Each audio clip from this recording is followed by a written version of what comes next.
Hello everyone. आज के इस वीडियो में हम बात करेंगे बेल के बारे में। बेल क्या होता है, बेल कितने टाइप के होते हैं, बेल कब ग्रांट किया जाता है और बेल किसको ग्रांट किया जाएगा, क्या सभी ऑफेंस में बेल ग्रांट किया जाएगा और बेल जो है कहाँ कहाँ से ग्रांट किया जा सकता है। तो दोस्तों, बेल जो है ये एक temporarily release from police custody से होता है।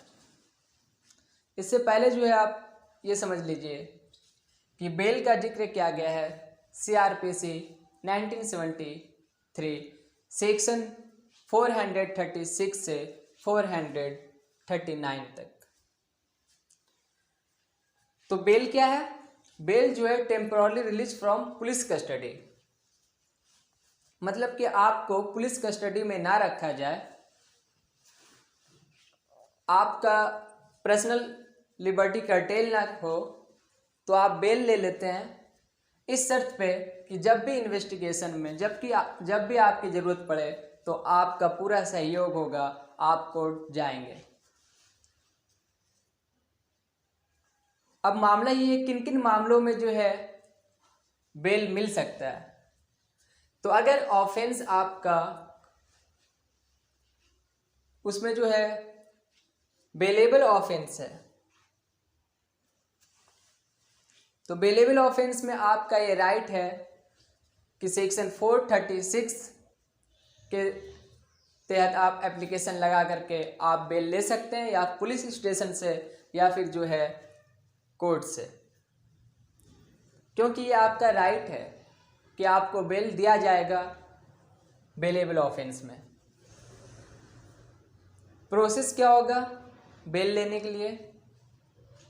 सेक्शन 436 के एप्लीकेशन के तहत बेल बॉन्ड पे आपका साइन होगा, उसमें कुछ स्पेसिफिक अमाउंट होंगे जो आपको पे करना होगा और 2 सिक्योरिटी ग्रांट करने होगा, जो इस बात का जिम्मेदार होगा कि आपको जब भी कोर्ट बुलाया जाएगा इन्वेस्टिगेशन के दौरान तो आप हाजिर होंगे, आप भाग न जाएंगे। सेक्शन 436A को ऐड किया गया था 2005 में। इसमें ये बात कही गई थी कि कब तक किसी ऑफेंडर को जो है जेल के अंदर रखा जाएगा। तो कहा गया था कि हाफ टर्म में जो है उस पनिशमेंट का कंप्लीट कर लिया और फिर भी अगर इन्वेस्टिगेशन चल रहा है, ट्रायल चल रहा है, तो उसे फिर जो है बेल दे करके टेम्पोरली रिलीज कर दिया जाएगा। इसे एक एग्जाम्पल से समझते हैं कि ए नाम का व्यक्ति ने कोई ऑफेंस किया, उस ऑफेंस का जो है पनिशमेंट 3 साल है। तो अगर वो आदमी 1.5 साल जेल में रह रहा है और फिर भी उसका ट्रायल चल रहा है, इन्वेस्टिगेशन चल रहा है, तो उस आदमी को जो है बेल दे दिया जाएगा, टेम्पोरली रिलीज कर दिया जाएगा।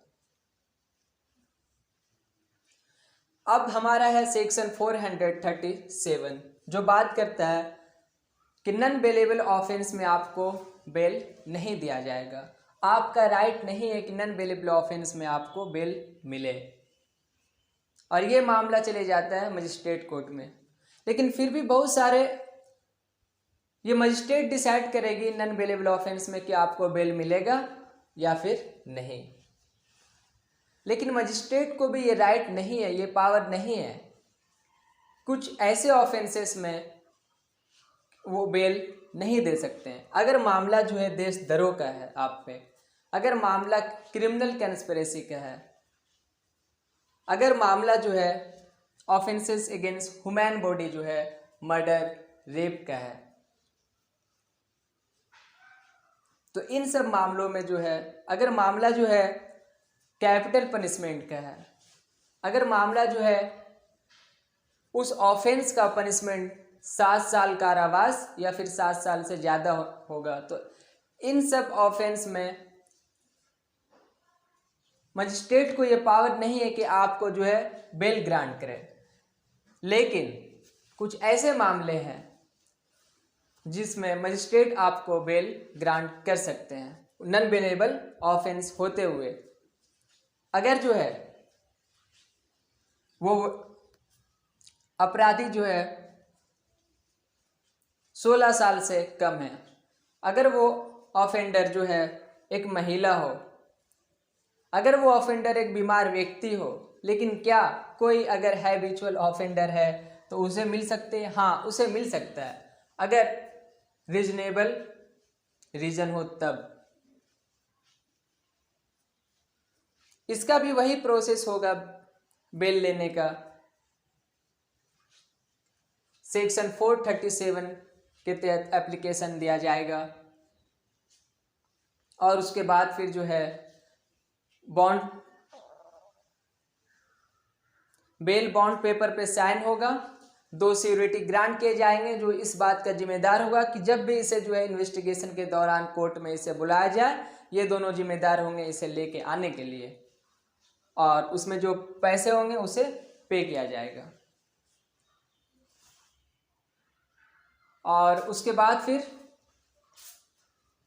सेक्शन 438 की बात करते हैं, जिसमें बात किया गया है एंटीसेप्टरी बेल के बारे में। ये एंटीसेप्टरी बेल क्या होता है कि अगर आपको लग रहा है कि मेरे खिलाफ जो है झूठा मुकदमा जो है दर्ज किया जाएगा या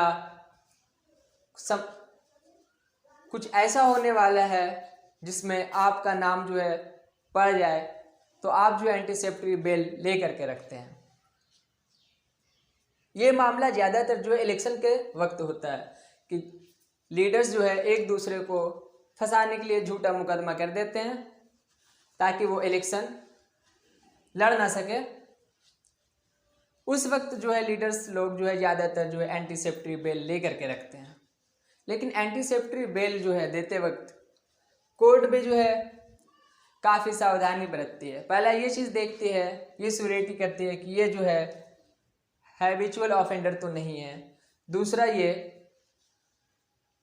कि ये कहीं जो है कंट्री छोड़ के दूसरे देश ना भाग जाए, और इसी तरह बहुत सारी चीज़ें जो है देखती है, तब जाकर के उनको जो एंटीसेप्टरी बेल मिलता है। अब हम बात करेंगे सेक्शन 439 के बारे में कि सेशन कोर्ट या हाई कोर्ट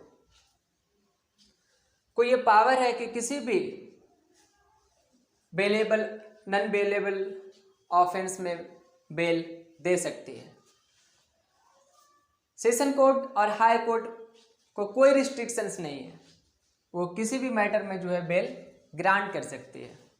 लेकिन सुप्रीम कोर्ट का जो है जजमेंट रहा है कि उसमें ये बात कही गई कि सेशन कोर्ट और हाई कोर्ट को बहुत ही एक्स्ट्रा ऑर्डिनरी केसेस में जो है नॉन बेलेबल ऑफेंस में बेल ग्रांट करना चाहिए। अब हम बात करेंगे सेक्शन 167 CRPC के बारे में, जो ये बात करता है कि अगर कोई अपराधी जो है जेल के सलाखों में है और अगर जो उनका चार्जशीट 60 दिन या 90 दिन के अंदर अंदर पुलिस वाला जो है फाइल नहीं करता है कोर्ट में, तो उस ऑफेंडर को जो है बेल दे करके टेम्पोरली रिलीज करना होगा। तो दोस्तों, आज के इस वीडियो में हमने बात किया है कि बेल क्या होता है और कितने टाइप के बेल होते हैं, बेल का प्रोसेस क्या होता है। तो देखिए, बेल जो है जिसका जिक्र किया गया था सेक्शन 436 से 439 के बीच। सेक्शन 436 में बेलेबल ऑफेंस में आपको बेल मिल जाएगा पुलिस स्टेशन या फिर कोर्ट से।